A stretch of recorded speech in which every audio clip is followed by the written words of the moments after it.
ખીચડી વેચવા આવી ગયા છીએ। આ અમારું ટ્રસ્ટ શ્રી જ્યોતિ ડેરી ટ્રેબલ ટ્રસ્ટ ગાંધીધામ, તેમના પ્રમુખ આ પરવીનભાઈ હાલાણી અહીંયા આવેલ છે। આ સચિનભાઈ છે, આ મારા પપ્પા છે, આ મારા મમ્મી છે।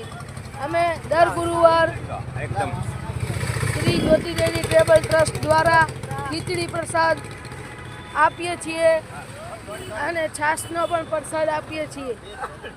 વાલો વાલો લાગે મને મીઠું મીઠું લાગે, એ વીરપુર વાળા તારું મને નામ મીઠું લાગે, એ જલારામ નો મહિમા મોટો જગમાં મળે ની જોટો, જલારામ નો મહિમા મોટો જગમાં મળે ની જોટો।